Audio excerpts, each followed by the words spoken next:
Attaque dans l'est de la RD Congo dans la nuit de samedi à dimanche. Bilan, au moins 11 personnes tuées et 15 autres enlevées.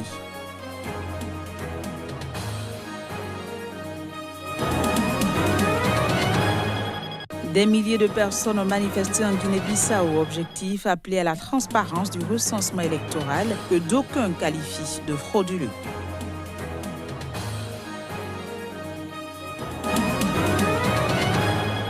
Puis lutte contre le paludisme au Niger. Le pays a lancé la campagne Zéro paludisme. Je m'engage au niveau sous-régional.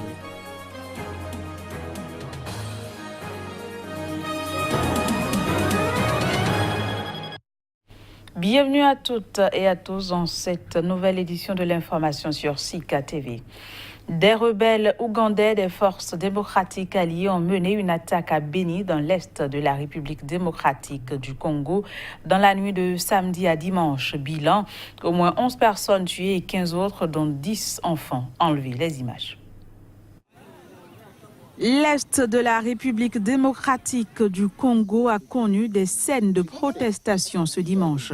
Des habitants de Beni sont sortis nombreux dans les rues, criant leur colère. Ils ont saccagé des édifices publics dans cette région où a eu lieu une attaque.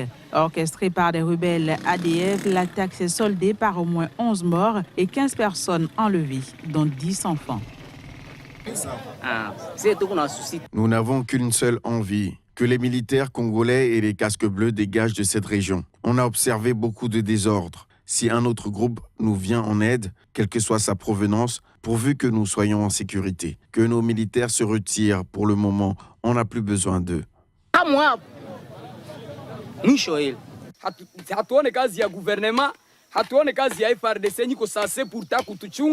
On ne voit plus le travail du gouvernement. Les militaires congolais qui ont le devoir de nous mettre en sécurité sont soit complices ou incompétents. Là où je me tiens maintenant, il y a une position militaire. À quelques 5 mètres, il y a des maisons où il y a des morts. Curieusement, nous ne voyons pas les corps de ces militaires ici. C'est pourquoi nous disons qu'il y a complicité au sein de l'armée. Nous, la population de Beni, nous voudrions nous prendre en charge nous-mêmes. Chaque homme porteur d'armes sera considéré comme notre ennemi.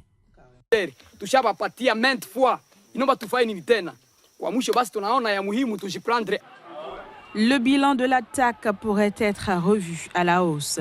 Depuis octobre 2014, la ville et le territoire de Beni sont la cible d'une série d'attaques attribuées aux rebelles ougandais musulmans des forces démocratiques alliées ADF. Des centaines de civils ont été tués. Au Bénin, le verdict de la criette dans l'affaire dite des 18 kg de cocaïne pure condamnant l'opérateur économique et acteur politique Sébastien Adjavon à 20 ans de prison continue de susciter des réactions. La dernière en date est celle des femmes de l'USL, formation politique dont il est le président d'honneur. La substance de leur déclaration avec Maroufatou Falola, elle est la présidente et porte-parole des femmes. On l'écoute.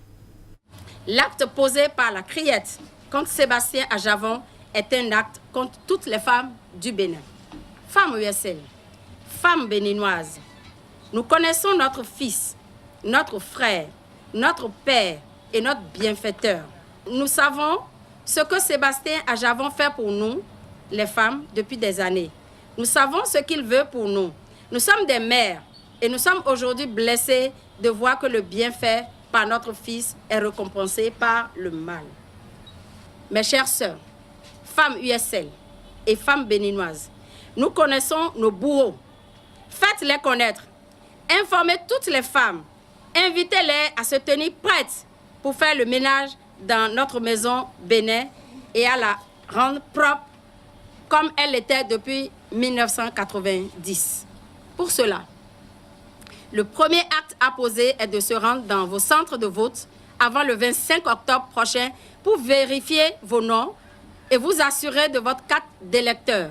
C'est la première arme dont nous avons besoin. L'autre acte à poser est la résistance à un pouvoir autocratique. Président Sébastien Adjavon, nous ne sommes pas des mères indignes. Comme votre mère l'aurait fait, nous nous engageons à faire régner la justice. Non à la dictature. La criette doit être supprimée. Vive les femmes USL. En Guinée-Bissau, des milliers de personnes, y compris des membres de partis politiques, ont manifesté. Objectif, appelé à la transparence du recensement électoral qu'ils qualifient de frauduleux. Voici les images. À l'appel d'une vingtaine de partis d'opposition, des milliers de personnes ont manifesté ce dimanche à Bissau contre le manque de transparence dans le recensement électoral. La marche qui intervient à l'approche des législatives du 18 novembre prochain s'est déroulée d'un quartier au centre de Bissau au siège du gouvernement sur la route de l'aéroport sur une quinzaine de kilomètres. Elle a été encadrée sans incident par la police. Les manifestants, à pied, sur des camions ou d'autres véhicules, portaient dimanche des pancartes et des affiches sur lesquelles on pouvait lire notamment « Stop au recensement frauduleux ». Tout ce que nous exigeons, c'est le respect total de la loi du recensement, la loi électorale, mais surtout le droit des citoyens.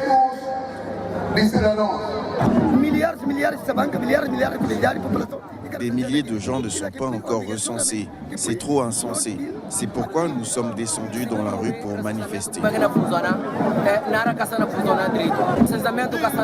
recensement ne se déroule pas correctement. Rien ne se déroule correctement. Le recensement électoral en Guinée-Bissau a commencé le 20 septembre et devrait durer jusqu'au 20 octobre. Selon le ministère de l'Administration territoriale, le recensement vise à inscrire près d'1 million d'électeurs sur une population d'environ 1,7 million d'habitants. À Madagascar, le candidat favori de la présidentielle, Andry Rajoelina, a tenu un de ses plus grands meetings depuis le début de la campagne. C'était à Tamatave, la deuxième ville du pays et poumon économique. Si je suis élu président, le riz arrivera en bateau à Tamatave et il sera vendu la moitié du prix actuel aux habitants de Tamatave.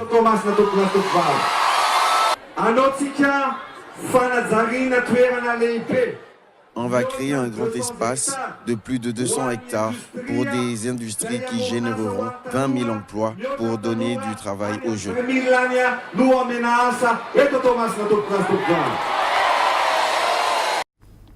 La campagne Zéro paludisme, je m'engage au niveau sous-régional a été officiellement lancée à Niamey, au Niger. La campagne vise à mobiliser des ressources en vue de l'éradication de la malaria. On fait le point avec notre correspondant au Niger, Abdul Karim Mahamadou.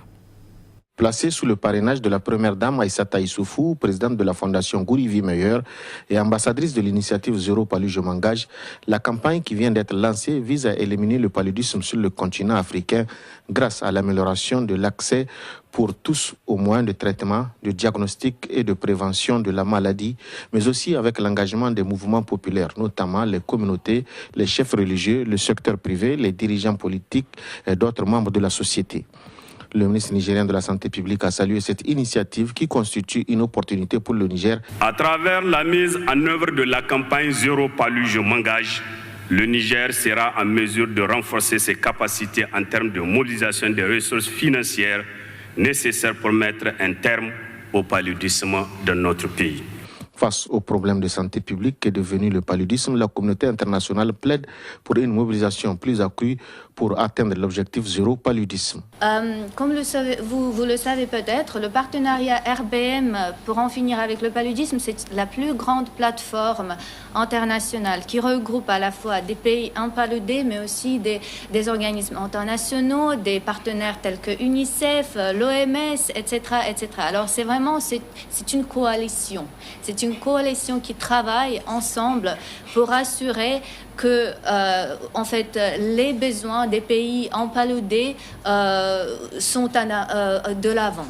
Au Niger, la mise en œuvre de cette campagne sur le terrain comme au programme national de lutte contre le paludisme au Niger, une institution qui se déploie sur le terrain à travers la campagne de chimioprévention. La coordinatrice nationale appelle à une implication de toutes les couches socio-professionnelles du pays. Nous attendons que le secteur privé s'engage à travers la mise en place dans les entreprises, dans le secteur privé, d'un plan d'action à l'endroit de leur personnel. Et nous avons aussi besoin de l'engagement des artistes. Les artistes sont très écoutés par les jeunes. Et nous voulons que les populations s'approprient les initiatives de lutte contre le paludisme. Pour rappel, la campagne Zéro Palu, je m'engage, a été approuvée par les 55 chefs d'État et de gouvernement de l'Union africaine lors du 31e sommet de l'organisation tenu le 2 juillet 2018 à Nouakchott, en Mauritanie. Cette édition se poursuit direction le Tchad où 2 rhinocéros ont été retrouvés morts.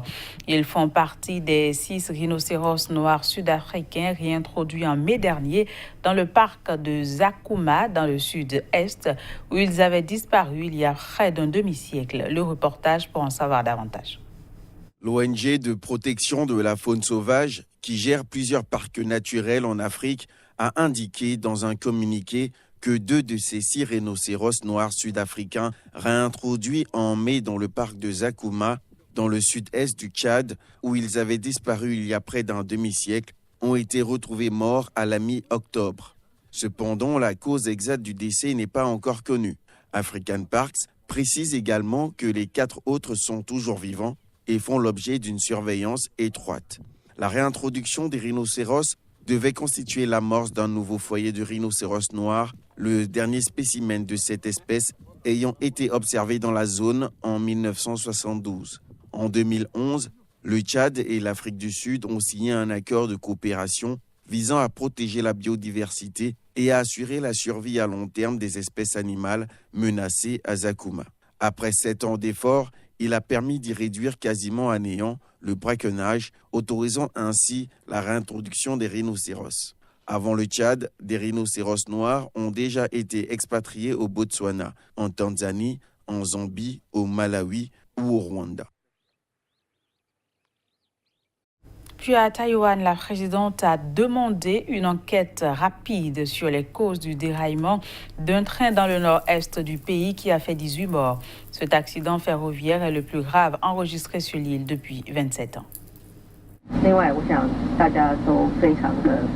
Tout le monde est préoccupé par les causes de l'accident et j'ai demandé au procureur de faire la lumière sur la situation et de rendre rapidement public leur rapport sur l'incident.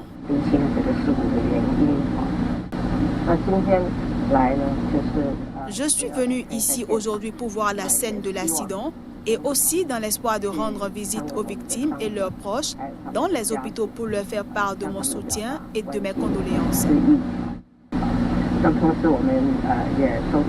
Je veux remercier les États-Unis, l'Union européenne et la Grande-Bretagne pour leur soutien et leurs condoléances.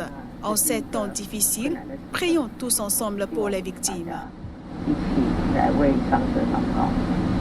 Nous avons tout vu. Nous étions sur les collines à ce moment-là. Il y a eu un fort bruit de choc et de fumée noire et beaucoup de poussière. C'était horrible. On ne peut pas le décrire. La scène était horrible. Voilà, ce sera tout pour ce journal. Merci de nous avoir suivis. Au revoir et à bientôt.